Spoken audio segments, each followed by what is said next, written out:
নমস্কার বন্ধুরা, আশা করি সবাই ভালো আছেন। গতকালকে অটোমোবাইল সেক্টরের সেপ্টেম্বর কোয়ার্টারের সেলস রিপোর্ট এসছে। সেই সেলস রিপোর্টে কি দেখা যাচ্ছে? সেই সেলস রিপোর্টে দেখা যাচ্ছে টাটা মোটরসের সেলস ডাউন হয়েছে 11.5%, টোটাল সেলস যেটা। তো টাটা মোটরসের যে সেলস, সেটা কোন কোন জায়গাতে কতটা ডাউন হয়েছে এবং এই যে সেলস ডাউন হয়েছে তার ইম্প্যাক্ট কি আসতে পারে, টেকনিক্যাল চার্টই বা কী অবস্থাতে রয়েছে। আর যদি এখানে শেয়ারটিতে একটা কারেকশান দেখায়, যদি এখান থেকে ফল দেখা যায়, সেক্ষেত্রে কোন সাপোর্ট লেভেলগুলো রয়েছে যে জায়গাগুলোর থেকে স্টকটি বাউন্স ব্যাক করতে পারে, বা কোন লেভেলসগুলো রয়েছে এই পতনের পর সেখানে এন্ট্রির একটা জায়গা পাওয়া যেতে পারে, সেই ব্যাপার নিয়ে আলোচনা করব এই ভিডিও থেকে। তার আগে দুটি স্টক নিয়ে একটু কথা বলে নেব। ওই দুটি স্টকের টেকনিক্যাল অ্যানালিসিসের রিকোয়েস্ট এসেছিলো। স্টকগুলির টেকনিক্যাল চার্ট অলরেডি তৈরি করা আছে, একটু ডিসকাস করে নিয়েই টাটা মোটরসের যে নিউজ আছে এবং টেকনিক্যাল চার্ট আছে সেখানে চলে যাব। প্রথমে যে স্টকটি নিয়ে কথা বলবো, স্টকটি হলো ডক্টর রেড্ডিস ল্যাবরেটরিজ। স্টকটির উইকলি চার্টে রয়েছি। উইকলি চার্টে কিন্তু খুব ভালো একটা সিনারিও দেখা যাচ্ছে। এখানে দেখা যাচ্ছে স্টকটির মধ্যে higher high higher low chart তৈরি করছে, এবং স্টকটির যে একটা প্রিভিয়াস রিজেকশন যেটাকে ব্রেকআউট দিয়েছিল এই জায়গাতে, একজাক্টলি সেই জায়গাতেই কিন্তু রিটেস্ট করে আবার ওপরের দিকে যাওয়ার চেষ্টা করছে। তাহলে এটা কিন্তু যথেষ্ট পজিটিভ দিক। এবং সেই সাথে যদি স্টকটি অলরেডি হোল্ডিংসে থেকে থাকে, এই স্টকের চার্ট কিন্তু খুব সুন্দর তৈরি করেছে, অর্থাৎ এখানে এখনও থাকা যায় এরকম চার্ট কিন্তু একটা তৈরি করেছে। কিন্তু মনে রাখবেন, আমি রিকমেন্ডেশন দিচ্ছি না, আমি আমার টেকনিক্যাল ভিউটা জাস্ট শেয়ার করে নিচ্ছি এডুকেশনাল পারপাস। তাহলে এখানে লং টার্ম বা মিড টার্মের ক্ষেত্রে কিন্তু ভালো চার্ট তৈরি করে রেখেছে। এখন নতুন এন্ট্রির ব্যাপারে যদি চিন্তা করতে হয়, সেক্ষেত্রে কিন্তু একটা জায়গা আমাদেরকে একটু দেখে নেওয়ার দরকার রয়েছে। সেটার জন্য ডে চার্টে যদি যাই, ডে চার্টে গেলেই কি সেই জায়গাটা কিন্তু খুব সুন্দরভাবে দেখা যাবে। সেটা হচ্ছে স্টকটি লাস্ট টাইম যে রিজেকশন ছিল এই জায়গাটা, সেই জায়গাটাকে এখানে ব্রেকআউট দিল। এটাকে ব্রেকআউট দেওয়ার পরে কিন্তু এখানে একটা লম্বা র্যালি দিল, এখানে হাই লাগালো। হাই লাগানোর পরে এখানে কন্টিনিউয়াসলি ফল দেখা যাচ্ছিল। এবং সাপোর্ট কোথায় নিল? সাপোর্ট নিল কিন্তু এক্স্যাক্টলি তার যে ব্রেকআউট লেভেল ছিল সেই লেভেলেই কিন্তু সাপোর্ট নিয়ে স্টকটি আবার ধীরে ধীরে উপরে যাওয়ার চেষ্টা করছে। এরপরে এখানে আর দুটো বিষয় দেখলেই মোটামুটি পিকচারটা ক্লিয়ার হয়ে যাবে। সেটা হচ্ছে যখন 50 ইএমএ, 100 ইএমএ এবং 200 ইএমএটাকে অ্যাপ্লাই করা হচ্ছে, দেখা যাচ্ছে এক্স্যাক্টলি 100 ইএমএতে সাপোর্ট নিয়েছে, সেখান থেকে বাউন্স ব্যাক করেছে, এবং এই মুহূর্তে 50 ইএমএতে সাপোর্ট নিয়ে স্টকটি কিন্তু উপরে যাওয়ার চেষ্টা করছে। তাহলে এখানে 100 ইএমএর সাপোর্ট দেখলাম, 50 ইএমএটাও কিন্তু সাপোর্টের জায়গাতে রয়েছে। সেকেন্ড আরেকটা বিষয় এখানে দেখার রয়েছে, সেটা হচ্ছে 21 ডে ইএমএ। 21 ডে ইএমের যে হাই, সেই হাইটা কিন্তু এই মুহূর্তে ডক্টর রেড্ডিজ ল্যাবরেটরিজের ক্ষেত্রে এখানে রিজেকশনের কাজ করছে। তো যদি স্টকটি এই 21 ডে ইএমের ওপরে প্রপারলি সাস্টেন্ড করে যায়, সেক্ষেত্রে কিন্তু স্টকটির মধ্যে তার যে হাই, মোটামুটি 7,100 টাকার কাছাকাছি, সেই হাইকে টাচ করতে পারে। আর এই হাইটাকে ব্রেকআউট দিলে কিন্তু স্টকটির মধ্যে আরও লম্বা একটা মুভ দেখা যেতে পারে। কারণ আমরা উইকলি চার্টে দেখলাম স্টকটি higher high higher low chart ফরমেশনের মাধ্যমে পড়ে যাচ্ছে। কাজেই এখানে কিন্তু সম্ভাবনা রয়েছে এই 7,100 টাকার যে লেভেলটা রয়েছে এটাকে ব্রেকআউট দিয়ে কিন্তু এখনও উপরে যেতে পারে। তাহলে ডক্টর রেড্ডিস ল্যাবরেটরিজ কিন্তু যথেষ্ট পজিটিভ টেকনিক্যাল চার্ট তৈরি করে রেখেছে। নেক্সট আরেকটি স্টক নিয়ে আলোচনা করার জন্য রিকোয়েস্ট করা হয়েছিল। স্টকটি হলো রেন ইন্ডাস্ট্রিজ। স্টকটির উইকলি চার্টে রয়েছে। স্টকটি এখানে 2018 সালে একটা হাই ক্রিয়েট করেছিল। সেই হাইটা ক্রিয়েট করার পরে কিন্তু এখানে পতন দেখা গিয়েছিল। পতনের পরে এখানে একটা রিকভারি করার চেষ্টা করেছিল, কিন্তু প্রপারলি রিকভারি করতে পারেনি। এখানে রিজেকশন পায়। রিজেকশন পাওয়ার পরে কিন্তু স্টকটির মধ্যে আবার পতন দেখা গিয়েছিল।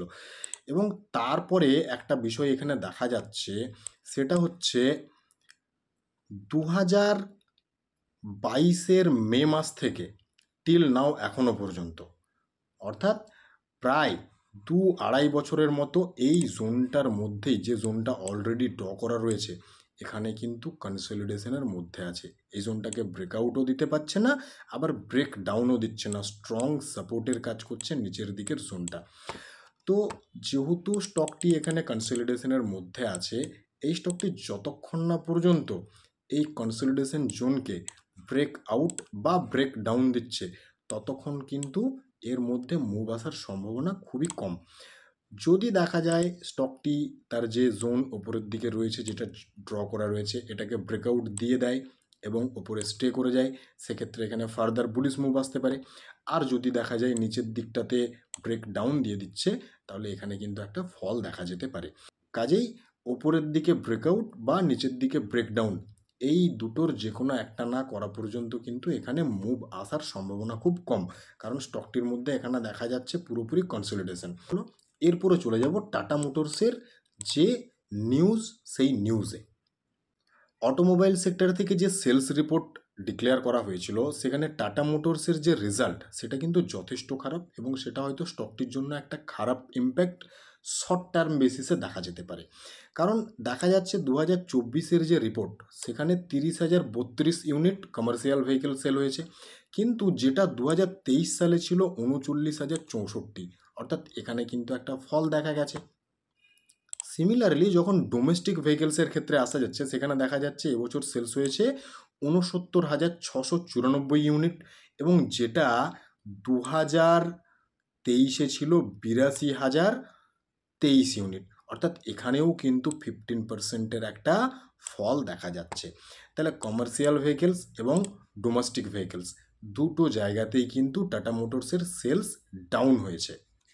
এবং ওভারঅল যখন দেখা হচ্ছে ইয়ার অন ইয়ার বেসিসে, সেখানে দেখা যাচ্ছে 11.5%-এর কিন্তু একটা সেলস ডাউন হয়েছে টাটা মোটরসের জন্য, এবং সেটা জুলাই সেপ্টেম্বর পিরিয়ডের যে রেজাল্ট এসছে সেই রেজাল্টে পাওয়া গেছে। কাজেই এই যে রেজাল্ট, টাটা মোটরসের যে সেলসের রেজাল্ট, সেটা কিন্তু যথেষ্ট খারাপ এসেছে। কিন্তু একটা বিষয় আমাদেরকে মাথায় রাখতে হবে, টাটা মোটরস কিন্তু খুব স্ট্রং ফান্ডামেন্টালের একটা কোম্পানি। কাজেই এখানে যে পতনটা আসবে, সেই পতনের পরে কিন্তু একটা বাইংয়ের অপরচুনিটি দিতে পারে। কাজেই এই জায়গাটাও মাথায় রাখার দরকার রয়েছে। এরপরে যাব টেকনিক্যাল চার্টে। টেকনিক্যাল চার্টে গিয়ে দেখব কোন লেভেলসগুলো এই মুহূর্তে গুরুত্বপূর্ণ, যেখানে স্টকটি সাপোর্ট নিতে পারে বা বাউন্স ব্যাক দেখাতে পারে, এবং যে জায়গাতে ফ্রেশ বাইংয়ের কিন্তু জায়গা একটা দিতে পারে। টাটা মোটরসের ডে চার্টে আমরা এখন রয়েছি। লাস্ট দিন 1%-এর কাছাকাছি নিচে ক্লোজিং দিয়েছে। টাটা মোটরসে যেহেতু একটা নেগেটিভ রেজাল্ট এসেছে, সেলস ডাউন হয়েছে ওভারঅল 11.5%, তো এখানে কিন্তু নেগেটিভ ইম্প্যাক্ট আসার সম্ভাবনা রয়েছে। আর এই নেগেটিভ ইম্প্যাক্টের পরে স্টকটি কোথায় সাপোর্ট নিতে পারে, সেটা কিন্তু বলতে পারে এই টেকনিক্যাল চার্ট। কাজেই এই টেকনিক্যাল চার্ট আমরা মার্ক করে রেখেছি অলরেডি একটা সাপোর্ট জোন, যেখানে অলরেডি এর আগে স্টকটি কিন্তু বেশ কয়েকবার সাপোর্ট নিয়েছে, এবং ভোটের রেজাল্টের সময় ব্রেক ডাউন দিয়ে ফেলেছিল, কিন্তু সেটাকে খুব তাড়াতাড়ি রিকভারি করে এখানে রিটেস্ট করে আবার এখানে একটা লম্বা র্যালি দিয়েছিল। এখন দেখা যাচ্ছে এখানটাতে কিন্তু প্রায় 3 সপ্তাহ সময় কাটিয়েছে, এবং এখানে কনসলিডেশনের মধ্যে আছে। স্টকটি নিয়ে কদিন আগেই আমি আলোচনা করেছিলাম, 1011-এর উপরে যদি সাস্টেন করে, তাহলে বলেছিলাম সেখানে একটা ভালো মুভ আসতে পারে, কিন্তু তার মাঝখানেই এই রেজাল্ট এসেছে। তো এখন যেটা মেনলি দেখা যাচ্ছে, এই যে জোনটা রয়েছে, এই জোনটা যদি ব্রেক ডাউন দিয়ে ফেলে 938-এর কাছাকাছি, সেক্ষেত্রে কিন্তু আরেকটা লেভেলস এখানে মার্ক করা যেতে পারে। সেটা হচ্ছে এই লেভেলসটা, যেটা ভোটের রেজাল্টের দিন, লোকসভা ইলেকশনের রেজাল্টের দিন লো বানিয়েছিল 854। এই জায়গাটাও কিন্তু একটা সাপোর্ট হিসেবে দেখা যেতে পারে। এবারে যখন এখানে ইএমআইটাকে অ্যাপ্লাই করে দেব, এখানে কিন্তু একটা ভালো সিনারিও দেখা যাচ্ছে। এই যে জোনটা এখানে সাপোর্ট হিসেবে দেখানো হয়েছে, এই জায়গাতে 200 ইএমের সাপোর্টটা রয়েছে, এবং যে জায়গাটাতে স্টকটি সাপোর্ট নেওয়ার চেষ্টা করছে। তো কোনো কারণবশত যদি এই জোনটাকে ব্রেক ডাউন দিয়ে দেয়, এবং এই যে লো বানিয়েছিল 854, এই জায়গাতে এসে কনসলিডেশন করে, বা যদি এখান থেকে বাউন্স ব্যাক নেয়, সেক্ষেত্রে কিন্তু এই জায়গাটা একটা ফ্রেশ বাইংয়ের জায়গা হতে পারে।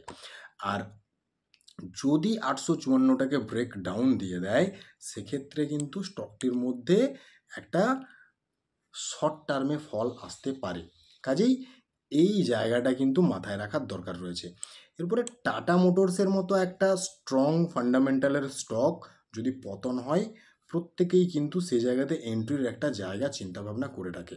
তাহলে এখানে সেই জায়গাটাও কিন্তু একটা সুযোগ দিচ্ছে, যদি ফল হয় তাহলে কিন্তু নতুন করে একটা এন্ট্রির জায়গা কিন্তু এখানে পাওয়া যেতে পারে।